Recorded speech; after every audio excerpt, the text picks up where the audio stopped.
Shalom buat anak ibu semuanya. Bagaimana kabar kamu hari ini, nak? Ibu harap anak-anak ibu tetap dalam keadaan sehat, sudah sarapan dan sudah mandi ya, nak ya.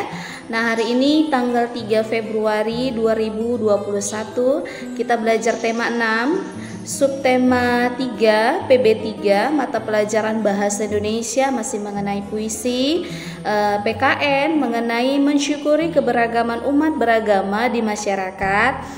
Lalu IPS pemanfaatan sumber daya alam sumber daya alam untuk kesejahteraan masyarakat. Nah, nanti di video penjelasan Ibu akan menjelaskan kembali materi kita yang sebelumnya pada video pembelajaran beberapa hari yang lalu, baik itu bahasa Indonesia, PKN dan IPS. Nah, namun nanti kita awali dengan doa bersama ya, nak ya.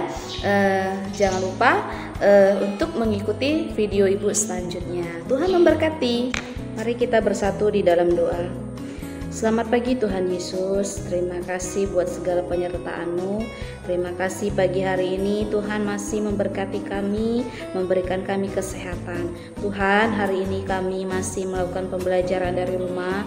Kami mohon ya Tuhan, bimbinglah kami, ajarilah kami, bukalah hati dan pikiran kami agar kami boleh mengerti pembelajaran hari ini dan akan menjadi bekal di masa depan kami.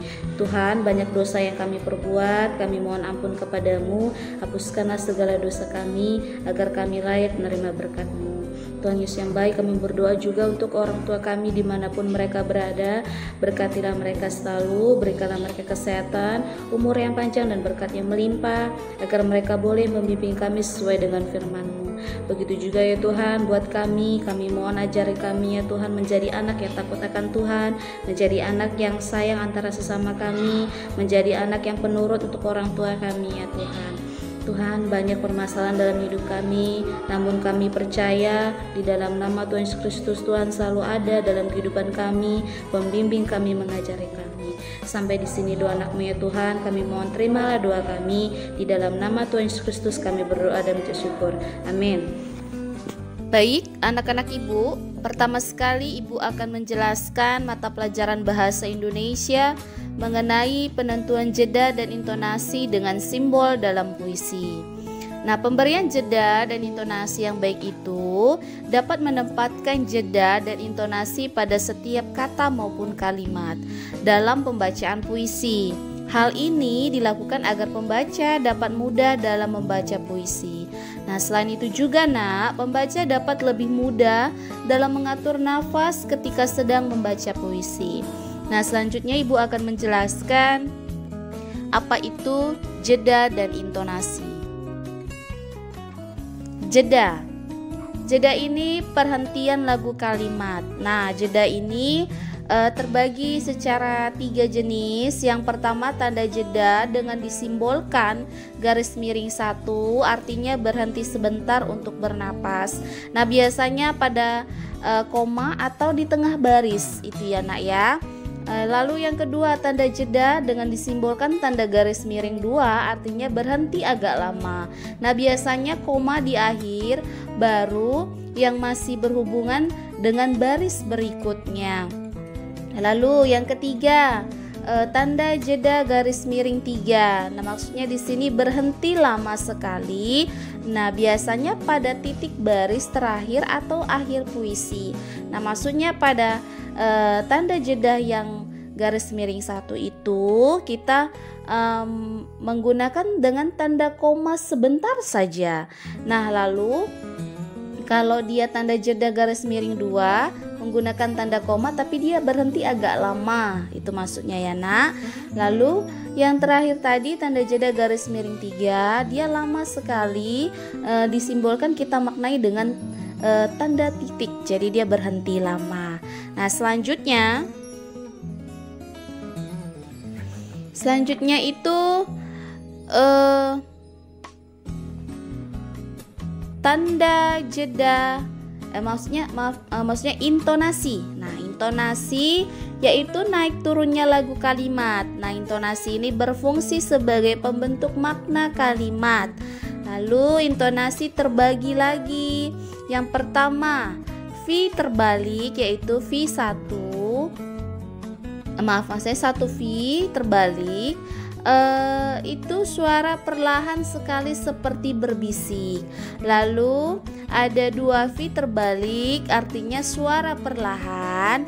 3 V terbalik suara sangat keras seperti berteriak. Lalu ada 1 V tekanan kata sangat pendek. Lalu ada 2 V maknanya tekanan kata agak pendek. Lalu yang terakhir ada 3 V maknanya tekan kata agak panjang. Nah, untuk selanjutnya Ibu akan menunjukkan contoh menganalisis sebuah puisi pada penentuan jeda dan intonasi. Nah, anak-anak Ibu, demikian inilah contoh menganalisis sebuah puisi pada saat menentukan jeda dan intonasi. Nah, Ibu juga pernah ya memberikan kamu tugas menentukan jeda dan intonasi pada sebuah puisi. Nah, Ibu harap kamu masih mengingatnya. Seperti inilah caranya. Nah, ingat, kita harus memahami terlebih dahulu isi puisi. Kita baca dulu, lalu kita bisa menentukan intonasi dan jeda pada sebuah puisi. Ibu harap kamu dapat memahaminya.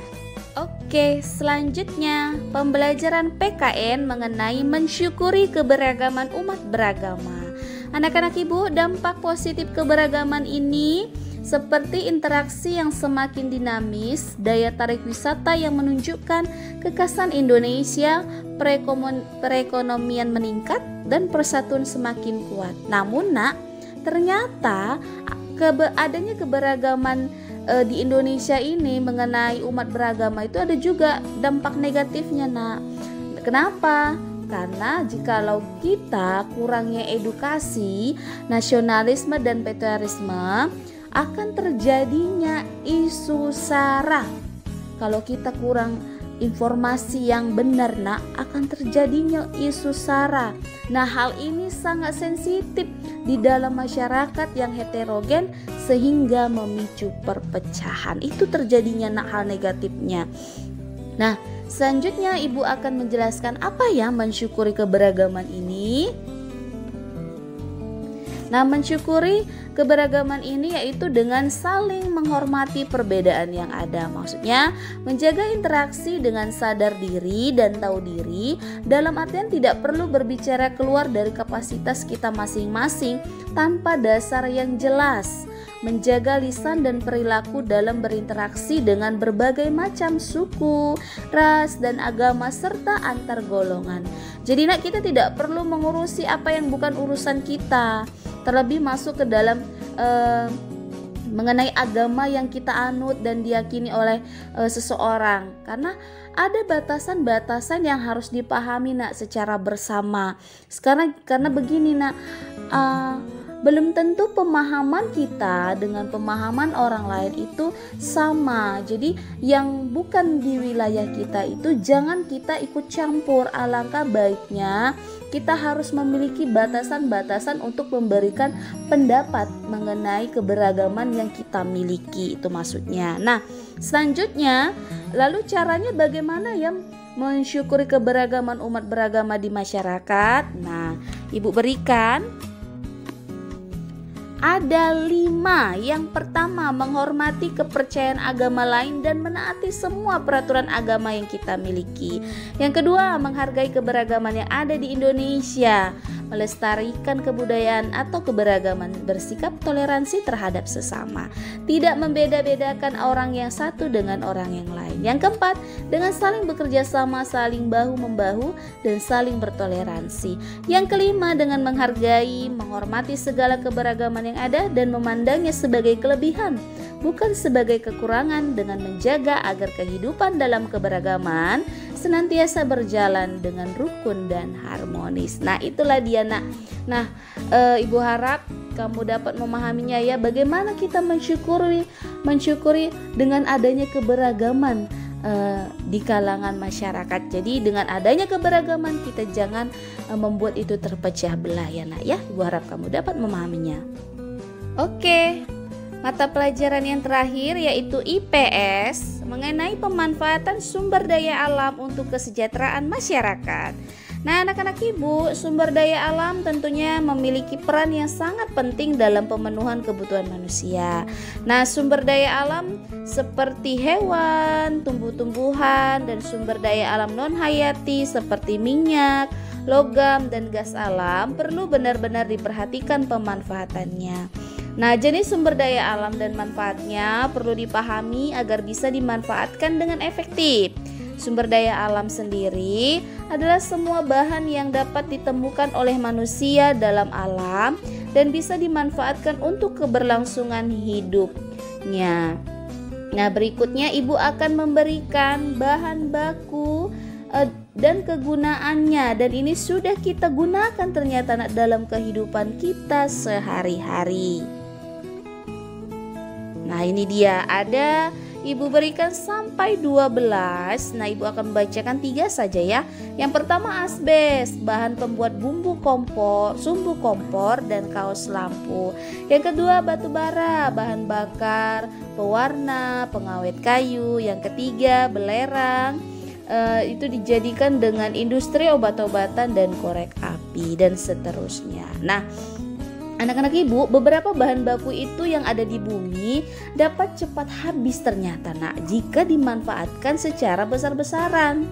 Nah, jika hal tersebut terjadi, maka manusia sendiri akan dirugikan Nah, lalu bagaimana ya cara melestarikannya? Ayo, nah caranya yaitu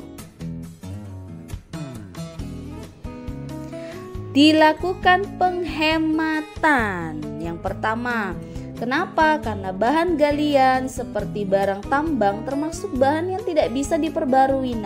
Jika sudah habis dimanfaatkan, maka sudah tidak bisa ditemukan lagi. Sehingga dalam menggunakan bahan tersebut harus dilakukan penghematan atau mencari bahan alternatif lain yang serupa.